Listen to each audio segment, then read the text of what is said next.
Hello friends, இந்த வீடியோவில் ப்ரீப்ராசஸர் operators பற்றி தான் நம்ம பார்க்க போகிறோம். வீடியோக்குள்ளே போகிறதுக்கு முன்னாடி நம்ம EduTut சேனலை நீங்கள் இது வரைக்கும் சப்ஸ்கிரைப் பண்ணல அப்படின்னா கீழே சப்ஸ்கிரைப் பட்டன் இருக்கும், அதை மறக்காமல் கிளிக் பண்ணுங்கள். அப்படியே பக்கத்தில் பெல் நோட்டிஃபிகேஷன் ஐக்கான் இருக்கும், அதையும் கிளிக் பண்ணி ஆல் அப்படிங்கிற ஆப்ஷனை செலக்ட் பண்ணி வச்சுக்கோங்க. அப்போ தான் உங்களுக்கு ஃபர்தராக நோட்டிஃபிகேஷன்ஸ் காட்டும். நான் வீடியோஸ் அப்லோட் பண்ணுறப்ப நீங்களும் குயிக்காக பார்த்து லேர்ன் பண்ணிக்கலாம். ஓகே ஃப்ரெண்ட்ஸ், இப்போ ப்ரீப்ராசஸர் ஆப்ரேட்டர்ஸில் என்னென்ன இருக்குது அப்படிங்கிறத பற்றி நம்ம பார்க்கலாம். இப்போ நம்ம வரிசையாக ப்ரீப்ராசஸர்னால் என்ன அப்படிங்கிறத பற்றி தான் நம்ம பார்த்துட்டு வந்தோம். ஸோ அதில் என்னென்ன ஆப்ரேட்டர்ஸ்லாம் யூஸ் பண்ணலாம் அப்படிங்கிறது தான் இந்த வீடியோவில் நம்ம பார்க்க போகிறோம். ஃபர்ஸ்ட்டு பார்த்திங்க அப்படின்னா மேக்ரோ கண்டினியூவேஷன் ஆப்ரேட்டர் அப்படின்னு ஒரு ஆப்ரேட்டர் இருக்குது. இந்த லெஃப்ட் ஸ்லாஷ் போடுறோம் இல்லையா, ஸோ அந்த ஆப்ரேட்டர் பேர் தான் மேக்ரோ கண்டினியூவேஷன் ஆப்ரேட்டர் அப்படின்னு சொல்லுவாங்க. இன்னொன்று பார்த்திங்கன்னா ஹேஷ் சிம்பிள் இருக்குது இல்லையா, ஸோ இந்த ஹேஷ் சிம்பிள் தான் பார்த்திங்கன்னா ஸ்ட்ரிங்கைஸ் ஆப்ரேட்டர் அப்படின்னு சொல்லுவாங்க. நெக்ஸ்ட் அதே அந்த டபுள் ஹேஷ் நம்ம போட்டோம், சிங்கிள் ஹேஷ் போட்டோம் அப்படின்னா அது ஸ்ட்ரிங்கைஸ் ஆப்ரேட்டர். டபுள் ஹேஷ் சிம்பிள் போட்டோம் அப்படின்னா அது டோக்கன் பேஸ்டிங் ஆப்ரேட்டர் அப்படின்னு சொல்லுவாங்க. அதுக்கப்புறம் நம்ம எதுவுமே போடாமல் நார்மலாக டிஃபைன்ட் அப்படின்னு சொல்லிட்டு ஒரு ஆப்ரேட்டர் இருக்குது. ஸோ அதை பற்றி நம்ம பார்த்திங்கன்னா பார்க்க போகிறோம். ஸோ இந்த வீடியோவில் மெயினாக பார்த்திங்கன்னா மேக்ரோ கண்டினியூவேஷன் அண்ட் ஸ்ட்ரிங்கைஸ் ஆப்ரேட்டர் இது ரெண்டை பற்றி நான் சொல்லித்தர போகிறேன். ஏன்னா அது ரெண்டுமே கிட்டத்தட்ட ரிலேட்டடாக தான் மோஸ்ட்லி வரும். ஸோ அதை பற்றி நம்ம இந்த வீடியோவில் பார்க்கலாம். மேக்ரோ கண்டினியூவேஷன் ஆப்ரேட்டர் அப்படின்னா என்னன்னு சொல்லி பார்த்தீங்கன்னா, இந்த நம்ம சொன்னேன் இல்லையா, லெஃப்ட் ஸ்லாஷ் நீங்கள் யூஸ் பண்ணியிருந்தீங்க ஒரு மேக்ரோவில் அப்படின்னா அதுதான் மேக்ரோ கண்டினியூவேஷன் ஆப்ரேட்டர். இது நேம்லேயே பார்த்தீங்கன்னா உங்களுக்கு மீனிங் இருக்குது. அதாவது இப்போ நம்ம ஒரு மேக்ரோ அப்படிங்கிறதுனா சில டெஃபினிஷன் ஆஃப் ஸ்டேட்மெண்ட்ஸ் எழுதுகிறோம். அது எல்லாமே சிங்கிள் லைன்லேயே நம்மளால் எழுதிட முடியுமா அப்படின்னு பார்த்தீங்கன்னா கண்டிப்பாக ஒரே லைனில் நம்மளால் ப்ரோக்ராமிங் லாங்குவேஜில் மேக்ரோ ஸ்டேட்மெண்ட்ஸ் எழுத முடியாது. ஸோ அது மோர் தென் ஒன் லைன் வர்றதுக்கு நிறையா சான்சஸ் இருக்குது. ஸோ அந்த மாதிரி நேரத்தில் நம்ம என்ன பண்ணிக்கலாம் அப்படின்னா இந்த ஆப்ரேட்டர் நம்ம யூஸ் பண்ணிக்கலாம். ஸோ ஒரு லைன்லேருந்து இன்னொரு லைனுக்கு பார்த்தீங்கன்னா அப்படியே கண்டினியூவேஷனுக்காண்டி யூஸ் பண்ணுறது தான் இந்த மேக்ரோ கண்டினியூவேஷன் ஆப்ரேட்டரோட வேலை. மேக்ரோ ஒரே லைனில் உங்களால் சிங்கிள் லைனில் ரொம்ப லென்த்தியாக எழுதிட்டு போக முடியாது. ஸோ மோர் தென் 2 லைன்ஸ் இல்லை 3 லைன்ஸ் கூட நீங்கள் பார்த்தீங்கன்னா எழுதிக்கலாம். ஸோ அதுதான் பார்த்தீங்கன்னா இந்த மேக்ரோ கண்டினியூவேஷன் ஆப்ரேட்டரோட ஒர்க்கு. இங்கே நான் உங்களுக்கு பார்த்தீங்கன்னா ஒரு எக்ஸாம்பிள் காமிச்சிருக்கேன். Hash define message for of A, B அப்படின்னு சொல்லிட்டு. ஸோ ஆஷ் டிஃபைன் அப்படிங்கிறது இது ஒரு ப்ரீப்ராசஸர். இந்த இது மோஸ்ட்லி எதுக்காண்டி நம்ம யூஸ் பண்ணுவோம் அப்படின்னா, ஏதாவது ஒரு பர்டிகுலர் கான்ஸ்டன்ஸை பார்த்திங்கன்னா டிஃபைன் பண்ணுறதுக்கு யூஸ் பண்ணுவோம், இல்லை ஏதாவது மேக்ரோவை டிஃபைன் பண்ணுறதுக்கு யூஸ் பண்ணுவோம். ஸோ அந்த மாதிரி. ஸோ இங்கே நம்ம டிஃபைன் பண்ணுறோம் மெசேஜ் ஃபார் A, B அப்படிங்கிறதுனா இது ஒரு function macro. So message for அப்படிங்கிற ஃபங்க்ஷனுக்கு நம்ம ஒரு டெஃபினிஷன் கொடுக்குறோம். ஸோ இதை நம்மளால் ஒரே லைன்லேயே கண்டினியூ பண்ண முடியாது. அப்படிங்கிறப்ப நம்ம என்ன பண்ணிக்கலாம்னா அதை நெக்ஸ்ட் லைனுக்கு கொண்டு வரதுக்கு லைன்ஸை இந்த மேக்ரோ கண்டினியூவேஷன் ஆப்ரேட்டர் நம்ம யூஸ் பண்ணியிருக்கோம். So message for of A, B அப்படின்னு சொல்லிட்டு எப்போல்லாம் இந்த ஃபங்க்ஷனை இன்வோக் பண்ணுறாங்களோ அப்போ நம்ம இந்த இடத்துல நான் என்ன ஸ்டேட்மெண்ட்ஸ் கொடுத்துருக்கணும், ஸோ அது பார்த்திங்கன்னா உங்களுக்கு வரும். ஸோ இதுதான் பார்த்திங்கன்னா macro continuation operator. So as சிம்பிளாக சொல்லணும் அப்படின்னா ஒரே லைனில் உங்களால் மேக்ரோ ஸ்டேட்மெண்ட் எழுத முடியாது. ஸோ மோர் தென் 1 லைன் ஒரு 2 லைன்ஸ் வரும். ஸோ அந்த மாதிரி நேரத்தில் நீங்கள் கொண்டு போகிறதுக்கு ஸ்லாஷ் அப்படிங்கிறத நீங்கள் யூஸ் பண்ணிக்கலாம். நெக்ஸ்ட் பார்த்திங்கன்னா ஸ்ட்ரிங்கைஸ் ஆப்ரேட்டர். ஸோ ஸ்ட்ரிங்கைஸ் ஆப்ரேட்டர் அப்படிங்கிறது என்னென்னா hash simple, single hash simple நீங்கள் யூஸ் பண்ணிருந்தீங்கன்னா அதான் ஸ்ட்ரிங்கைஸ் ஆப்ரேட்டர் அப்படின்னு சொல்லுவோம். ஸ்ட்ரிங்கைஸ் ஆப்ரேட்டர்னு சொல்லலாம். இதுக்கு இன்னொரு பேரும் இருக்குது, நம்பர் சைன் ஆப்ரேட்டர் அப்படின்னு சொல்லிட்டு. ஸோ மோஸ்ட்லி இது எப்போ யூஸ் பண்ணுவாங்க அப்படின்னா, நீங்கள் இப்போ நான் காமிச்சேன் இல்லையா போனதில், இந்த இடத்துல நம்ம என்ன பண்ணுறோம், ஒரு ஃபங்க்ஷனை டிஃபைன் பண்ணியிருக்கோம். ஸோ இந்த இடத்துல ஃபங்க்ஷனுக்கு நம்ம என்ன பண்ணுவோம், ஆர்குமெண்ட்ஸ் பாஸ் பண்ணுவோம் இல்லையா. ஸோ அந்த மாதிரி நீங்கள் மேக்ரோவுக்கு சில பேராமீட்டர்ஸ் நீங்கள் பாஸ் பண்ணுறப்ப அது ஸ்ட்ரிங்காக நீங்கள் கன்சிடர் பண்ணணும். அப்படிங்கிற இதில் நீங்கள் என்ன பண்ணிக்கலாம் அப்படின்னா இந்த மாதிரி சிங்கிள் ஹேஷ் சிம்பிள் நீங்கள் யூஸ் பண்ணிக்கலாம். ஸோ நீங்கள் பாஸ் பண்ணுறது மேபி இன்டீஜராக இருக்கலாம், எப்படி வேணாலும் இருக்கலாம். அதை நான் ஸ்ட்ரிங்காக கன்வெர்ட் பண்ணிக்கணும் அப்படின்னு நீங்கள் நினைக்கிறப்ப இந்த மாதிரி ஸ்ட்ரிங்கைஸ் ஆப்ரேட்டரை நீங்கள் யூஸ் பண்ணிக்கலாம். சிங்கிள் ஹேஷ் சிம்பிள் பார்த்திங்கன்னா இது பார்த்திங்கன்னா மேக்ரோவோட மட்டும்தான் இதை உங்களால் யூஸ் பண்ண முடியும். வேறு எந்த ஸ்டேட்மெண்ட்ஸ்க்கும் நீங்கள் யூஸ் பண்ண முடியாது ஸ்ட்ரிங்காக கன்வெர்ட் பண்ணுறதுக்கு.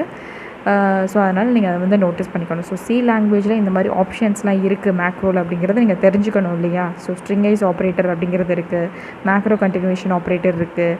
இதெல்லாம் நீங்கள் தெரிஞ்சுக்கணுங்கிறக்காண்டி தான் இந்த வீடியோ நான் போட்டிருக்கேன். ஃபர்ஸ்ட் இதிலே நான் என்ன பண்ணியிருக்கேன்னா ஒரு எக்ஸாம்பிள் ப்ரோக்ராம் உங்களுக்கு காமிச்சிருக்கேன். இதில் நான் வந்து ஹெடர் ஃபைல் நம்ம வந்து கொடுத்துருக்கோம். ஸோ அங்கே பார்த்தோம் இல்லையா மேக்ரோ கண்டினியூவேஷன் ஆப்ரேட்டரில் அதே எக்ஸாம்பிள் தான் நான் வந்து பார்த்திங்கன்னா இங்கே போட்டிருக்கேன் ஆஷ் டிஃபைன் ஸ்டேட்மெண்ட்டில். அதுக்கப்புறமாட்டிக்கு மெயின் ஃபங்க்ஷன் எழுதி நான் என்ன பண்ணுறேன்னா இந்த ஃபங்க்ஷனை நான் கால் பண்ணியிருக்கேன், அவ்வளோதான் பண்ணியிருக்கேன், ரொம்ப காம்ப்ளெக்ஸெல்லாம் எதுவும் பண்ணல. ஸோ மெயின் ஃபங்க்ஷன் அப்படின்னு சொல்லிட்டு நான் டிக்ளேர் பண்ணிவிட்டு அதில் மெசேஜ் ஃபார் அப்படிங்கிறது இந்த இடத்துல டிஃபைன் பண்ணியிருக்கேன் இல்லையா. ஸோ இந்த இதை வந்து நான் கால் பண்ணுறேன், அதுக்கு 2 ஆர்குமெண்ட்ஸ் பாஸ் பண்ணுறேன்.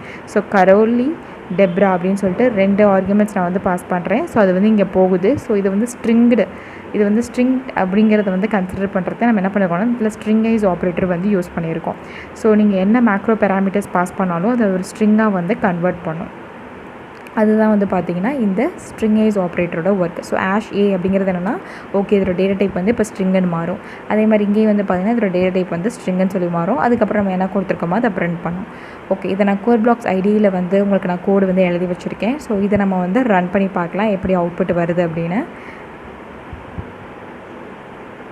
பில்ட் அண்ட் ரன் நான் வந்து கொடுத்துருக்கேன். ஸோ இந்த இடத்துல நீங்கள் பார்த்துக்கலாம் எந்த எரர்ஸ் அண்ட் வார்னிங்ஸும் இல்லை. நான் வந்து என்ன கொடுத்துருக்கனோ அது எனக்கு பிரிண்ட் ஆயிருக்கு. ஸோ எப்படி வந்திருக்குன்னு பார்த்தீங்கன்னா ஃபஸ்ட்டு நம்ம எப்போவுமே ப்ரோக்ராமுக்கு ஸ்டார்டிங்கில் என்ன கொடுப்போம்னா ஆஷ் இன்க்ளூட் stdio.h அப்படிங்கிறத கொடுப்போம். இது வந்து பார்த்திங்கன்னா ஒரு ஹெட்டர் ஃபைல். இந்த ஹெட்டர் ஃபைலில் தான் என்ன டிஃபைன் பண்ணியிருக்காங்க அப்படின்னா ஸ்டாண்டர்டாக இருக்கக்கூடிய இன்புட் அண்ட் அவுட்புட் ஃபங்க்ஷன்ஸ் எல்லாமே டிஃபைன் பண்ணி வச்சுருக்காங்க. லைக் வந்து பார்த்திங்கன்னா printf functions, scanf functions. So அதை பற்றின எல்லா டெஃபினிஷன்ஸும் இந்த இதில் இருக்குது.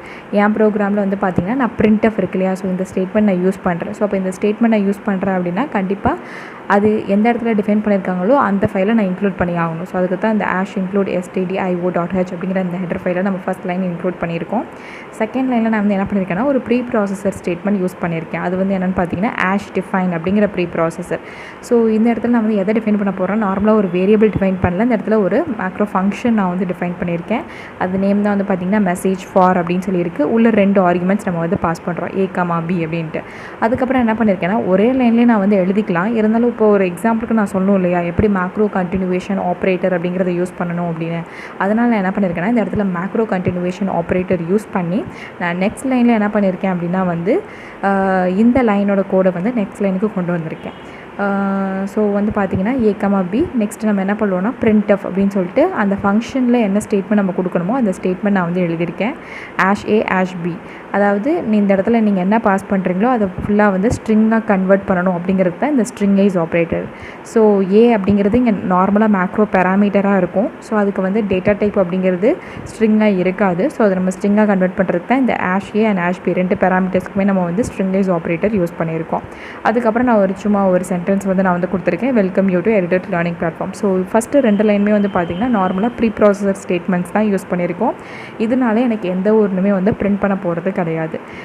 எப்போ வந்து இது வந்து நமக்கு எக்ஸிக்யூட் ஆகுது அவுட்புட்டில் அப்படின்னு பார்த்தீங்கன்னா மெயின் ஃபங்க்ஷன் நான் ஒன்று எழுதியிருக்கேன் இல்லையா. ஸோ எப்போவுமே உங்களுக்கு தெரியும் ஒரு சி ப்ரோக்ராமிங் லாங்குவேஜில் மெயின் ப்ரோக்ராம் நீங்கள் எழுதியிருந்தால் மட்டும்தான் உங்களுக்கு வந்து அங்கிருந்தால் எக்ஸிக்யூஷன் வந்து ஸ்டார்ட் ஆகும் அப்படின்னு தெரியும்.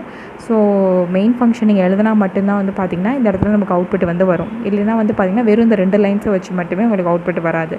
ஸோ இப்போ நான் என்ன பண்ணியிருக்கேன்னா மெயின் ஃபங்க்ஷனுக்குள்ளே ஒரே ஒரு லைன் மட்டும்தான் நான் வந்து ஆட் பண்ணியிருக்கேன். அந்த ஃபங்க்ஷனை நான் கால் பண்ணுறேன் மெசேஜ் ஃபார் அப்படின்னு சொல்லிட்டு. அதுக்கு நான் 2 பேராமீட்டர்ஸ் கொடுக்குறேன். ஒன்று வந்து கரோலி, இன்னொன்று வந்து டெப்ரா அப்படின்னு சொல்லிட்டு 2 நேம் வந்து நான் வந்து கொடுத்துருக்கேன்.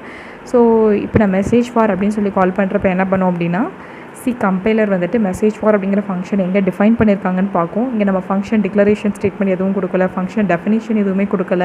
ஆனால் நம்ம என்ன கொடுத்துருக்கோம் அப்படின்னா ஆஷ் டிஃபைன் அப்படிங்கிற ப்ரீ ப்ராசஸர் ஸ்டேட்மெண்ட்டில் ஒரு மேக்ரோ டிஃபைன் பண்ணியிருக்கோம். அதுக்கு பேர் வந்து பார்த்திங்கன்னா மெசேஜ் ஃபார் அப்படின்னு சொல்லியிருக்கு. ஸோ அங்கே கொண்டு போய் என்ன பண்ணோன்னா ஏக்கு வந்து பார்த்திங்கன்னா கரோலி அப்படிங்கிற வேல்யூ, பிக்கு வந்து பார்த்திங்கன்னா டிப்ரா அப்படிங்கிற வேல்யூவும் அசைன் பண்ணும். இங்கே நம்ம என்ன பண்ணியிருக்கோம் மேக்ரோ கண்டினியூவேஷன் ஆப்ரேட்டர். அப்போ இந்த ஃபங்க்ஷனை பற்றின டெஃபினிஷன் கீழே தான் வருது அடுத்து அப்படின்னு சொல்லிட்டு இங்கே வந்து என்ன பண்ணியிருக்கோம்னா printf நம்ம இங்கே யூஸ் பண்ணியிருக்கோம். இந்த ஃபங்க்ஷன் மெசேஜ் ஃபார் அப்படிங்கிற ஃபங்க்ஷன் டெஃபினிஷனில் ஒரு printf ஸ்டேட்மெண்ட் யூஸ் பண்ணியிருக்கோம். அதில் என்ன பண்ணியிருக்கோம்னா ஆஷ் ஏ ஆஷ் பி, அதாவது ஏ அண்ட் பியில் என்ன வேல்யூஸ் வந்து கெட் பண்ணிச்சோ அதை அப்படியே ஸ்ட்ரிங்காக கன்வெர்ட் பண்ணணும். அதுதான் அந்த ஸ்ட்ரிங்கைஸ் operator. So Karoli and Debra அப்படிங்கிறது ஸ்ட்ரிங்காக கன்வெர்ட் பண்ணி welcome you to EduTut learning platform அப்படின்னு சொல்லிட்டு நமக்கு வந்து அவுட்புட் இந்த மாதிரி வந்திருக்கு. நீங்கள் நார்மலாக வந்து பார்த்தீங்கன்னா இந்த ஸ்ட்ரிங்கைஸ் ஆப்ரேட்டர் போடாமல் நம்ம கொடுத்து பார்ப்போம் எப்படி அவுட்புட் வருது அப்படிங்கிறதே நான் உங்களுக்கு இப்போ போட்டு காட்டுறேன். இதை நம்ம க்ளோஸ் பண்ணிடலாம் அந்த விண்டோவை. ஸோ ஹேஷ் சிம்பல் இல்லாமல் இந்த ஸ்ட்ரிங்கைஸ் ஆப்ரேட்டர் இல்லாமல் போட்டால் உங்களுக்கு அவுட்புட் வருமா அப்படின்னு வந்து உங்களுக்கு டவுட் இருக்கும் இல்லையா. ஸோ அதனால் நான் என்ன பண்ணுறேன்னா அந்த ஹேஷ் சிம்பலை ரிமூவ் பண்ணிவிட்டு நான் டேரெக்டாக வந்து பார்த்தீங்கன்னா போடுறேன். ஸோ வந்து பார்த்தீங்கன்னா கரோலி அன்டிக்ளேர்ட் அப்படின்னு சொல்லி வருது. ஸோ இந்த இடத்துல வந்து பார்த்தீங்கன்னா எரர்ஸ் வந்து வருது. Each undeclared identifier is reported only once அப்படின்ட்டு. ஸோ நீங்கள் எப்போல்லாம் வந்து பார்த்தீங்கன்னா இந்த மாதிரி ஒரு மேக்ரோவுக்கு பேராமீட்டர்ஸ் பாஸ் பண்ணுறீங்களோ அதை எப்போவுமே நீங்கள் வந்து ஒரு இதுவாக ஸ்ட்ரிங்காக வந்து கன்வெர்ட் பண்ணுறதுக்கு நீங்கள் இது வந்து யூஸ் பண்ணி ஆகணும், எந்த மேக்ரோ பேராமீட்டர்ஸாக இருந்தாலும். ஸோ அதனால் நான் வந்து என்ன பண்ணுறேன்னா மறுபடியும் பேக் வந்து அந்த ஸ்ட்ரிங்கைஸ் ஆப்ரேட்டர் வந்து யூஸ் பண்ணிக்கிறேன். ஸோ யூஸ் பண்ணி இப்போ நான் மறுபடியும் சேவ் பண்ணி பில்ட் அண்ட் ரன் கொடுக்குறேன். இப்போ வந்து பார்த்திங்கன்னா உங்களுக்கு கரெக்டாக வந்து முன்னாடி பார்த்த மாதிரி கரோலி அண்ட் டிப்ரா welcome you to edited learning platform அப்படின்னு சொல்லிட்டு அவுட்புட் வந்து வருது. ஸோ இதுதான் வந்து பார்த்திங்கன்னா ரொம்ப 2 இம்பார்ட்டண்ட் இது ஆப்ரேட்டர்ஸ், ப்ரீப்ராசஸர் ஆப்ரேட்டர்ஸ் வந்து நம்ம இந்த வீடியோவில் பார்த்தோம். ஃபர்ஸ்ட் ஒன் வந்து பார்த்திங்கன்னா இந்த ஸ்லாஷ், அதாவது மேக்ரோ கண்டினியூவேஷன் ஆப்ரேட்டர். நீங்கள் ஒரு மேக்ரோ டிஃபைன் பண்ணுறீங்க ப்ரீப்ராசஸர் ஸ்டேட்மெண்ட்டில் அப்படின்னா அது வந்து மோர் தென் 1 லைனுக்கு வர சான்சஸ் இருக்குது. ஸோ அப்போ அந்த மாதிரி வர்றதுக்கு உங்களுக்கு ஹெல்ப் பண்ணுறதுக்கு தான் இந்த macro continuation operator. Second one வந்து என்ன அப்படின்னு பார்த்தீங்கன்னா இந்த ஸ்ட்ரிங்கைஸ் ஆப்ரேட்டர். ஸோ நீங்கள் ஒரு ஃபங்க்ஷன் நீங்கள் சப்போஸ் ஒரு மேக்ரோவில் நீங்கள் டிஃபைன் பண்ணியிருக்கீங்க அப்படின்னா ப்ரீப்ராசஸர் ஸ்டேட்மெண்ட்டில் அதுக்கு நீங்கள் பேராமீட்டர்ஸ் பாஸ் பண்ணுற மாதிரி இருக்கும். ஸோ எப்போல்லாம் நீங்கள் மேக்ரோ பேராமீட்டர்ஸை வந்து ஸ்ட்ரிங் கன்வெர்ட் பண்ணணுமோ ஸோ அப்போ நீங்களாம் இந்த ஸ்ட்ரிங்கைஸ் ஆப்ரேட்டர் அப்படிங்கிறத கண்டிப்பாக யூஸ் பண்ணி ஆகணும். ஸோ இது 2 விஷயத்தை நம்ம வந்து இந்த வீடியோவில் பார்த்தோம். நெக்ஸ்ட் வீடியோவில் நான் மீதி 2 ஆப்ரேட்டர்ஸ் பற்றி நான் உங்களுக்கு சொல்லித்தர போகிறேன். டோக்கன் பேஸ்டிங் ஆப்ரேட்டர், இந்த டபுள் ஆஷ் சொன்னேன் இல்லையா, ஸோ அதுவும் டிஃபைன்ட் ஆப்ரேட்டர். ஸோ இது 2 இதை பற்றி நம்ம நெக்ஸ்ட் வீடியோவில் பார்க்கலாம் ஃப்ரெண்ட்ஸ். இந்த வீடியோ உங்களுக்கு யூஸ்ஃபுல்லாக இருந்துச்சு அப்படின்னா உங்கள் ஃப்ரெண்ட்ஸ்க்கு மறக்காமல் ஷேர் பண்ணுங்கள், அவங்களுக்கு ரொம்ப யூஸ்ஃபுல்லாக இருக்கும். தேங்க்யூ ஃப்ரெண்ட்ஸ் அண்ட் கீப் வாட்சிங்.